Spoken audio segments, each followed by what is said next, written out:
São Francisco de Sales, Filoteia. Primeira parte. Avisos e exercícios necessários para conduzir uma alma que começa a sentir os primeiros desejos da vida devota, até possuir uma vontade resoluta e sincera de abraçá-la. Capítulo 1. A natureza da devoção. Aspiras à devoção, Filoteia, porque a fé te ensina ser esta uma virtude sumamente agradável à majestade divina. Mas, como os pequenos erros em que se cai ao iniciar uma empresa vão crescendo à medida que se progride e ao fim já se avultam de um modo quase irremediável, torna-se absolutamente necessário que, antes de tudo, procureis saber o que seja a devoção. Existe, pois, só uma devoção verdadeira, e existem muitas que são vãs e falsas. É mister que saibas discernir uma das outras, para que não te deixes enganar e não te des a exercícios de uma devoção tola e supersticiosa. Um pintor, por nome Aurélio, ao debuxar seus pincéis, costumava desenhar neles aquelas mulheres a quem consagrava estima e apreço. É este o emblema de como cada um se afigura a traçar a devoção, empregando as cores que se sugerem às suas paixões e inclinações. Quem é dado ao jejum tem-se na conta de um homem devoto. Quando é assíduo em jejuar, embora fomente em seu coração um ódio oculto, e ao passo que não ousa umedecer a língua com umas gotas de vinho, ou mesmo com um pouco de água, receoso de não observar a virtude da temperança, não se faz escrupulosos de sorver a largos haustos tudo o que lhe insinuam a murmuração e a calúnia, insaciável do sangue do próximo.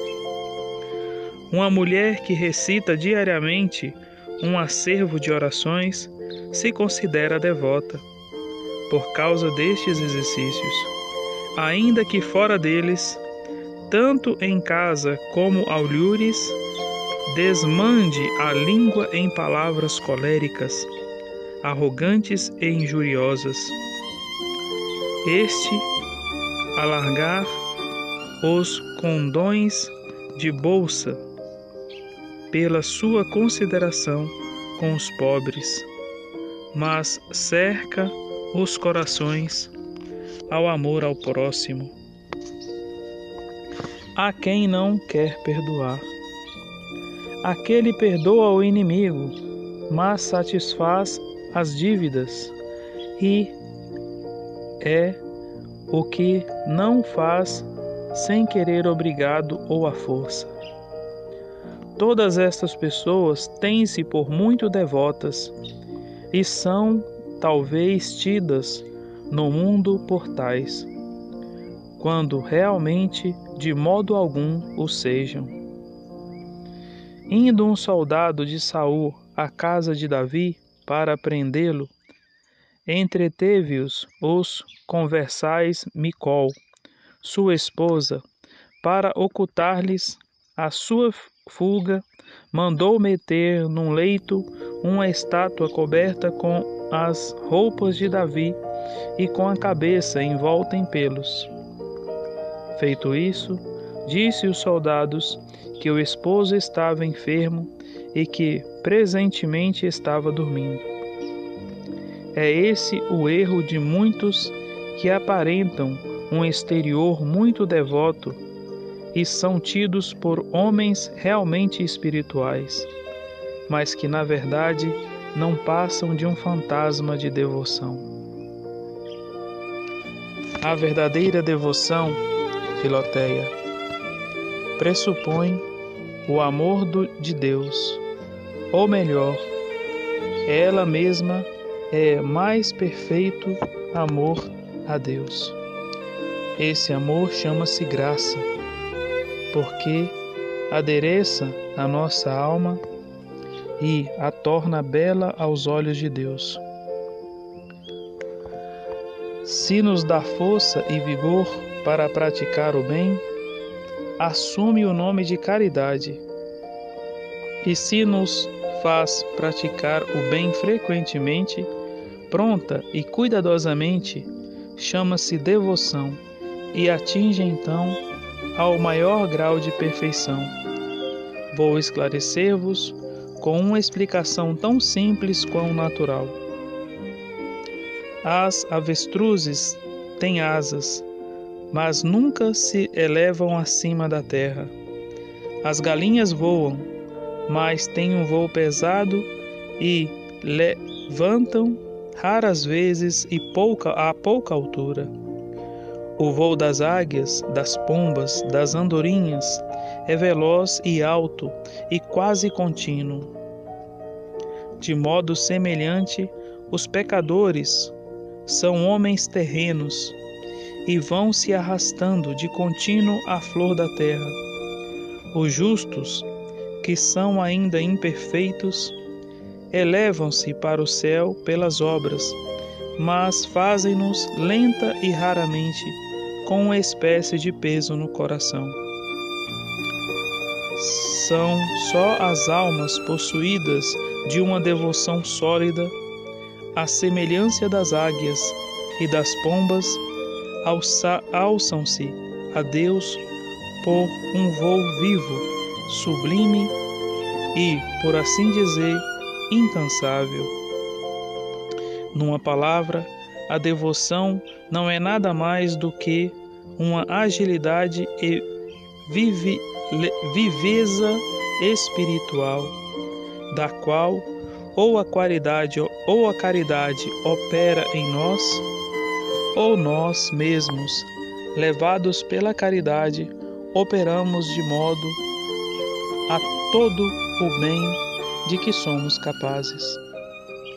A caridade nos faz observar todos os mandamentos de Deus sem exceção, e a devoção faz com que os observemos com toda a diligência e fervor possíveis. Todo aquele, portanto, que não cumpre os mandamentos de Deus, não é justo e muito menos devoto. Para ser justo é necessário que se tenha caridade, e para ser devoto é necessário, por cima de que se pratique com um fervor vivo e pronto todo o bem que se pode.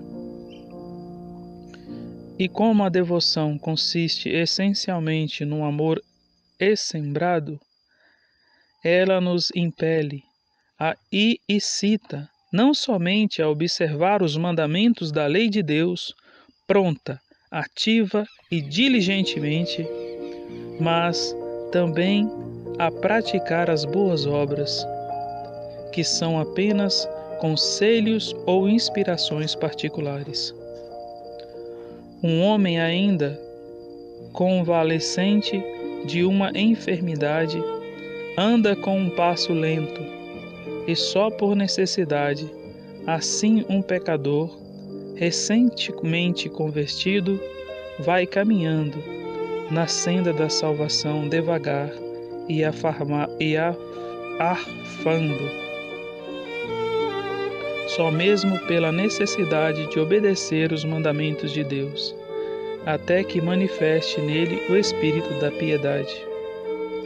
Então, sim, como um homem sábio e robusto caminha não só com alegria, como também envereda corajosamente pelos caminhos que parecem intransitáveis aos outros homens, para onde quer que a voz de Deus o chame, já pelos conselhos evangélicos, já pelas inspirações da graça. Por fim, a caridade e a devoção não diferem mais entre si do que o fogo da chama. A caridade é o fogo espiritual da alma, o qual, quando se levanta em labaredas, tem o nome de devoção, de sorte que a devoção nada acrescenta, por assim dizer, ao fogo da caridade, além dessa chama pela qual a caridade se mostra pronta, ativa e diligente na observância dos mandamentos de Deus e na prática dos conselhos e inspirações celestes. Salve Maria, Virgem Puríssima.